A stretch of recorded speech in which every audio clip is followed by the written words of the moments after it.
Frères et sœurs bien-aimés, bonjour, nous sommes aujourd'hui le vendredi 18 décembre et je voudrais commencer par vous partager une bonne nouvelle concernant l'école des Saints-Anges, puisque j'ai reçu hier de la directrice de l'école un message m'annonçant que finalement les négociations pourraient continuer au sujet de l'avenir de l'école et qu'à la rentrée 2021, l'école continuera à servir les enfants et leurs familles. Donc la menace qui planait d'une fermeture prochaine vient de s'éloigner, si ce n'est pas encore une victoire finale concernant l'avenir de l'école, c'est en tout cas une belle bataille qui a été gagnée et qui a été gagnée grâce à la prière, à la mobilisation générale dans la prière et puis bien sûr dans l'action menée par beaucoup de personnes qui se sont vraiment mobilisées pour que l'école soit sauvée et que les enfants puissent continuer à bénéficier de l'éducation chrétienne qui leur est donnée. Donc c'est un grand motif d'action de grâce pour les enfants, pour leurs familles, puis pour tout le personnel qui se dévoue au service des enfants et des familles. Continuons à prier, continuons à rendre grâce et continuons à mobiliser bien sûr les anges et tous les saints du ciel. Je voudrais avec vous aujourd'hui commencer la lecture méditée d'une petite lettre de saint Paul, on pourrait même dire un court billet, la lettre à Philémon, qui comporte quelques versets, un seul chapitre, et que nous allons lire et méditer ensemble pendant ces 2 jours, aujourd'hui vendredi et demain samedi. C'est une très belle lettre parce qu'elle montre la hauteur de vue de saint Paul au sujet d'une question très délicate, d'abord la question de la liberté chrétienne, et sur le sort d'un esclave qui s'appelle Onésime, qui a fui la maison de son maître, qui s'appelle Philémon. Et c'est à ce Philémon que saint Paul va écrire une très belle lettre faisant appel à sa liberté intérieure, comme nous allons le voir. Nous allons voir donc la hauteur et la profondeur de vue de saint Paul, qui lui viennent, cette hauteur et cette profondeur de vue, de son enracinement dans l'amour du Christ. Je vais vous lire aujourd'hui les tout premiers versets qui nous brossent un peu le tableau, qui nous mettent en perspective ce que Paul va dire ensuite. Ces premiers versets nous montrent le lien très intime qui unit Paul et Philémon. Philémon est un chrétien, un notable chrétien, qui habite à Colosse, qui a sans doute été converti par saint Paul, lui, sa femme et son fils. Sa femme dont il est question, qui s'appelle Appia, et son fils Archippe. Et donc il s'adresse à Philémon au sujet de l'esclave Onésime. Moi, Paul, qui suis en prison pour le Christ Jésus avec Timothée, notre frère, je m'adresse à toi, Philémon, notre bien-aimé et notre collaborateur, ainsi qu'à Appia, notre sœur, à Archippe, notre compagnon de combat, et à l'Église qui se rassemble chez toi. Que la grâce et la paix soient avec vous, de la part de Dieu le Père et du Seigneur Jésus-Christ. À tout instant, je rends grâce à mon Dieu en faisant mention de toi dans mes prières. J'ai entendu parler de l'amour et de la foi que tu as pour le Seigneur Jésus et pour tous les fidèles. Que la foi à laquelle tu communies devienne efficace en te faisant connaître vraiment tout le bien qui est en nous pour le Christ. En effet, ta charité m'a déjà apporté beaucoup de joie et d'encouragement, car grâce à toi, le cœur des fidèles a été réconforté. À propos de ces versets qui donnent le ton du reste du billet écrit par saint Paul, nous voyons bien le lien qui l'unit à Philémon, le lien d'amitié qui l'unit, et la perspective dans laquelle saint Paul va se placer. La première chose à dire, c'est que si Philémon avait été un mauvais maître, un maître qui traitait indignement ses serviteurs, ses esclaves, comme on disait en ce temps-là, il ne lui aurait pas parlé de cette manière-là.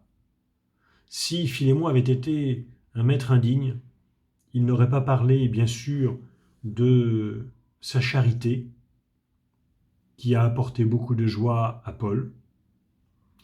Et il ne lui aurait pas dit, bien sûr, que la foi à laquelle il communiait devenait efficace.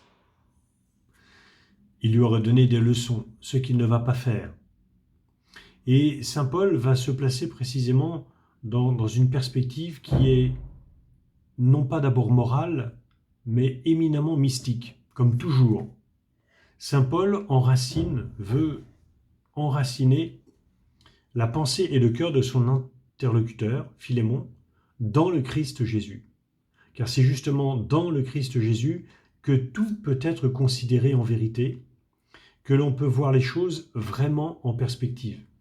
Et n'oublions pas justement ce que saint Paul disait dans la lettre aux Éphésiens, quand il s'adressait d'une part aux maîtres, ou plutôt d'abord d'une part aux esclaves, et ensuite aux maîtres. Il leur rappelait ceci. Car vous savez bien que tout homme, esclave ou homme libre, recevra du Seigneur sa récompense selon ce qu'il aura fait de bien, qu'il soit esclave ou homme libre. Et il ajoutait, conduisez-vous comme des esclaves du Christ qui accomplissent la volonté de Dieu de tout leur cœur. Alors évidemment, cela remet aussi un peu dans le contexte de l'époque où Paul écrit et où les esclaves ne sont pas nécessairement considérés comme des personnes indignes. C'est des personnes qui méritent le respect. Elles sont plus au service d'eux que à la merci d'eux. Au service d'eux plus qu'à la merci d'eux. Cependant, Onésime, dont il va être question dans les versets qui suivent, est un esclave de Philémon qui a fui la maison. On ne sait pas bien les raisons. Cependant, saint Paul va faire appel à la liberté de son ami Philémon pour l'inviter à opérer le discernement nécessaire pour accueillir comme il se doit son esclave devenu chrétien. Car cet esclave Onésime, qui a fui la maison de son maître, qui vivait à Colosse, s'est réfugié auprès de Paul, qui est en prison à Éphèse. Et en se réfugiant auprès de Paul, il s'expose. Il s'expose. De toute façon, il est exposé au pouvoir civil puisqu'il est esclave et qu'il a fui la maison de son maître. Mais il est aussi exposé au jugement de Paul. Et Paul va amener cet esclave à découvrir qui est le Christ et finalement le convertir.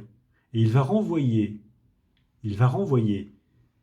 cet esclave devenu chrétien chez son maître Philémon, en faisant appel à la liberté du maître, du chrétien Philémon, maître de l'esclave Onésime, à sa liberté pour traiter l'esclave comme il se doit. À aucun moment, saint Paul ne dira à Philémon, son ami, « il faut que, tu dois ».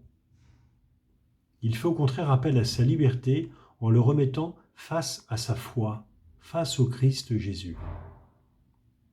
Eh bien, c'est cette perspective qu'il nous faut, nous aussi, adopter, considérer toute chose, et en particulier tout comportement moral, non pas le considérer en lui-même et coupé du reste, mais au contraire, considérer tout comportement moral à la lumière du Christ.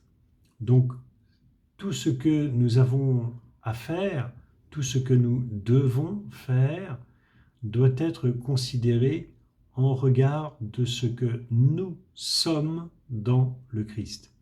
Ce que nous faisons doit être toujours mis en perspective par rapport à ce que nous sommes.